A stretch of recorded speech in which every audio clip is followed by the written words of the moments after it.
ముందుగా మనం ఆదిలాబాద్ వెళ్దాం. అక్కడ మా రీజనల్ కోఆర్డినేటర్ సత్యనారాయణ మనకు అందుబాటులో ఉన్నారు. ఎస్, ప్రధానంగా చూసుకుంటే ఘనంగా నాగోబా జాతర ప్రారంభోత్సవం జరుగుతున్నటువంటి పరిస్థితి.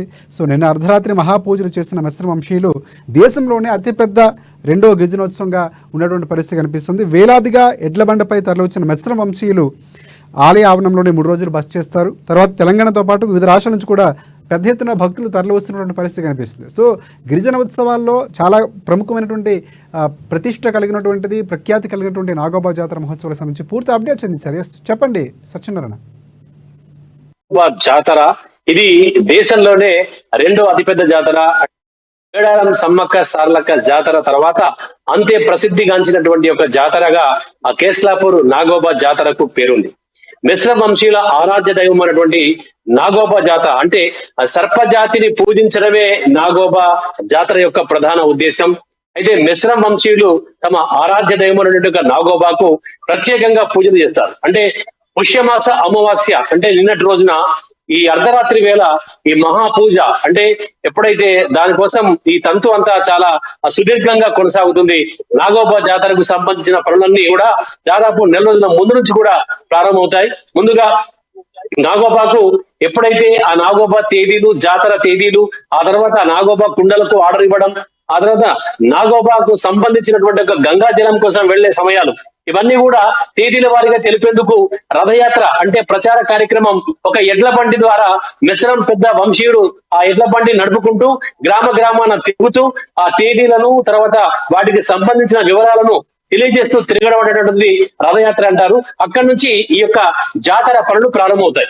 ఆ తర్వాత అదే ఎడ్ల బండిలో అనాదిగా వస్తున్నటువంటి ఒక ఆచారం ప్రకారం గుగ్గిళ్ల వంశానికి చెందినటువంటి ఒక సిరికొండలోని కుమ్మరికి ఈ జాతరకు సంబంధించినటువంటి ఒక మట్టి కుండల ఆర్డర్ అనేది అక్కడ తయారు చేస్తారు.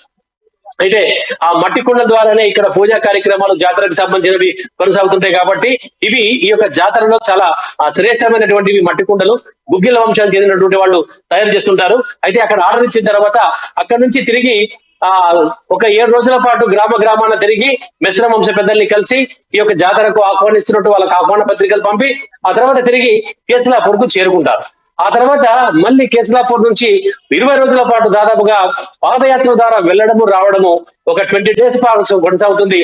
ఇక్కడ నుంచి వాళ్ళు మంచిర్యాల జిల్లా జన్నారం మండలం కలమడుగు హస్తినమడుగుగా వాళ్ళు పేరు దాన్ని హస్తినమడుగు. అక్కడి నుంచి గోదావరి జలాలు చాలా అత్యంత పవిత్రంగా శ్రద్ధగా అంటే భక్తి శ్రద్ధలతో సేకరిస్తారు. అయితే ఈ సమయంలో వాళ్ళు తెల్లటి వస్త్రాలు అలాగే తెల్లటి తలపాగా ధరించి ఇక్కడ నుంచి కేస్లాపూర్ నుంచి కాలినడక ద్వారా దాదాపు 80 కిలోమీటర్ల దూరంలో ఉన్నటువంటి ఒక హస్తినమడుగు పయనమవుతారు. అక్కడ వెళ్తూ వెదురు బద్దలు తీసుకొని ఆ గంగా జలంలో ఏదైతే గోదావరి జలాల్ని తాముతో పాటు తీసుకెళ్ళినటువంటి ఒక కలశాలు ఉంటాయి, వాటిని శుభ్రంగా కడిగి ఆ తర్వాత వాళ్ళు కూడా స్నానాది కార్యక్రమాలు ముగించి అక్కడి నుంచి పవిత్రమైనటువంటి ఒక గంగా జలాన్ని తీసుకొని తిరిగి పయనమవుతారు. ఆ తిరిగి పయనం కూడా తిరిగి 80 కిలోమీటర్ల దూరం కూడా వాళ్ళు నడుచుకుంటూనే వస్తారు. అలా జాతరకు సరిగ్గా 3 రోజుల ముందు కేసులాపూర్ కు చేరుకోవడం ఆనవాయితీగా వస్తుంది. ఆ తర్వాత 3 రోజులు అక్కడ ఒక మర్రి చెట్టు ఉంటుంది. కేసులాపూర్ ఆవరణలో ఆలయ ఆవరణలో నాగోబా ఏదైతే దేవాలయం ఉంటుందో దానికి దగ్గరలోనే ఒక మర్రి చెట్టు ఉంటుంది. ఆ మర్రి చెట్టు దగ్గర ఈ నీరు నేలను అంటకుండా మర్రి చెట్టు పైన ఆ నీటిని భద్రపరుస్తారు. అలాగే మర్రి చెట్టు కిందనే వాళ్ళు 3 రోజుల పాటు బస చేస్తారు. అంటే 9 అంటే ఈ అమావాస్య వరకు, పుష్యమాస అమావాస్య వరకు వాళ్ళు అక్కడే బస చేస్తారు. అయితే మొన్నటి బుధవారం రోజునే ఆ మర్రి చెట్టు కిందనే వాళ్ళ పెద్దలకు తూమ్ పూజలు అంటారు. అంటే కర్మకాండ పూజలు ఈ యొక్క మిశ్రమ వంశీయులు అనాదిగా జరుపుకుంటారు. అలాగే వాళ్ళ పెద్దలు ఎంతమంది అయితే స్వర్గస్థులైనారో వాళ్ళందరికీ కూడా మిశ్రమ వంశీయులు తూమ్ పూజలు కర్మకాండ పూజలు నిర్వహిస్తారు. ఆ తర్వాత ఎప్పుడైతే ఇక అసలు తంతు ఈ నిన్న రోజున రాత్రి నుంచి మొదలవుతుంది.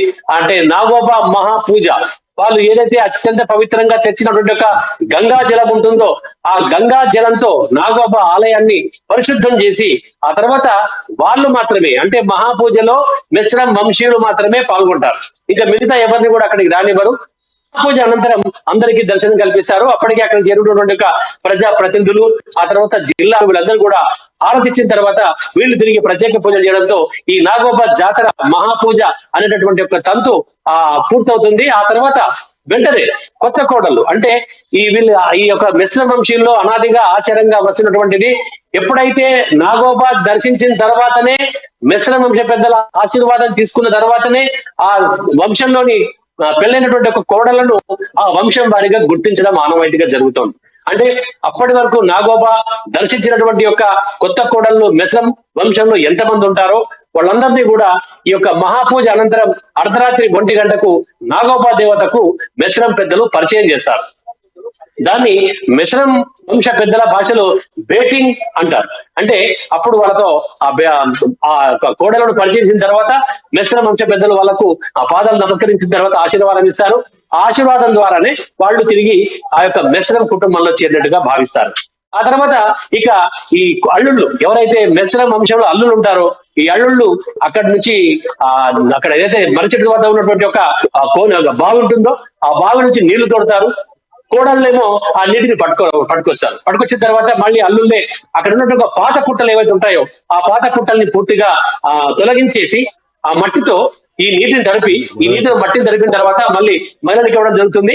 ఆ తర్వాత వాళ్ళు తిరిగి కొత్త మన పాము పుట్టలు తయారు చేస్తారు. ఇదంతా కూడా ఒక తంతుగా జరుగుతుంది. ఆ తర్వాత పుట్టలకు పూజలు, ఆ తర్వాత అక్కడనే గోవాడ్ అంటే వీళ్ళందరూ కూడా బస చేసేటటువంటి ఒక స్థలాన్ని గోవాడ్ అంటారు. దాదాపుగా ఇక్కడికి ఆధునికంగా ఎంతగా సాంకేతిక పరంగా డెవలప్ అయినప్పటికీ కూడా ఇప్పటి వరకు కూడా అనాదిగా వస్తున్నటువంటి సాంప్రదాయం ప్రకారం ఈ మెస్రం వంశీయులు ఎడ్ల బండ్ల ద్వారానే అక్కడికి చేరుకుంటారు. వేలాదిగా ఎడ్ల బండ్లు అక్కడికి చేరుకుంటారు. గోవాడ ఆ పరిసరాల్లో ఉన్నటువంటి ఒక ఖాళీ స్థలంలో ఎడ్ల బండ్లు నుంచి అక్కడే ఆ ఎడ్ల బండితోనే గుడారాలు వేసుకుని ఆ గుడారంలోనే 3 రోజుల పాటు అంటే జాతర తంతు పూర్తయ్యే వరకు దాదాపుగా 3 రోజుల పాటు అక్కడే వాళ్ళు బస చేస్తారు. ఆ తర్వాత నైవేద్యాలు అంటే ఈ యొక్క మిశ్ర వంశీయుల్లో 22 కితలు ఉంటారు, అంటే తెగలు. వాళ్ళు సంబంధించినటువంటి వాళ్ళే ఈ పూజా కార్యక్రమాలు కానివ్వండి, నైవేద్యాలు కానివ్వండి, ప్రచార కార్యక్రమాలు, ఆ తర్వాత అంటే మెస్రం జాతరకు అంటే నాగోబా జాతరకు సంబంధించినటువంటి ఒక ఎన్ని కార్యక్రమాలు ఉంటాయో అవన్నీ మెస్రం వంశీయులే దగ్గరగా ఉండి చూసుకోవడం ఆనవాయితీగా వస్తుంది. ఆ తర్వాత బేటింగ్, ఆ తర్వాత అక్కడ 22 పొయ్యిలు అంటే దాదాపుగా జాతర అన్నప్పుడు వేలాది మంది సందర్శిస్తుంటారు మెస్రం వంశంలో, కానీ పొయ్యిలు మాత్రం 22 పొయ్యిలు మాత్రమే ఉంటాయి. 22 పొయ్యిలు వాళ్ళు వంతుల వారిగానే ఆ పొయ్యిల పైన వంట చేసుకోవాలి తప్ప కొత్త పొయ్యి పట్టుకోవడానికి వీల్లేదు. ఒకరి తర్వాత ఒకరు వంట చేసుకోవాలి. ఇక మిగతా వంశం అంటే ఈ ఆదివాసీల్లో మెస్రం వంశం కాకుండా అనేక వంశాలు ఉంటాయి. ఆ వంశాలు కూడా వచ్చి జాతరకు దర్శించుకుంటారు, కానీ వాళ్ళు మాత్రం ఎక్కడైనా పోయేసి వాళ్ళ యొక్క వంట వరకు చేసుకోవచ్చు. సో ఇదంతా కూడా ఒక పద్ధతి ప్రకారంగా, ఒక సాంప్రదాయం ప్రకారంగా మెస్రం వాళ్ళు పాటించినటువంటి యొక్క ఆచార వ్యవహారాల ప్రకారంగా కూడా ఒక అనాదిగా ఈ యొక్క తంతు కొనసాగుతుంది. కాబట్టి వాళ్ళు పెద్దల మాటని శిరసావహిస్తూ వాళ్ళ దారిని నడుస్తూ వాళ్ళ మాటను ఏమాత్రము అంటే ప్రతి మాటను కూడా పట్టించుకొని వాళ్ళ ఆచార వ్యవహారాల ప్రకారంగానే మెస్రం వంశీయులు అనాదిగా చేస్తున్నారు. కాబట్టి అదే పద్ధతిలో కూడా ఇప్పుడు కూడా ఈ యొక్క పూజా కార్యక్రమాలు కొనసాగుతున్నట్టు అక్కడ మెస్రం పీఠాధిపతి అంటే నాగోబా ఆలయ పీఠాధిపతి మెస్రం వెంకట్రావు అయితే ఈ యొక్క ఆలయ పూజా కార్యక్రమాలు పాల్గొని ఆ వంశ పారంపర్యంగా వచ్చినటువంటి ఆచార వ్యవహారాల గురించి ఆయన తెలిపారు.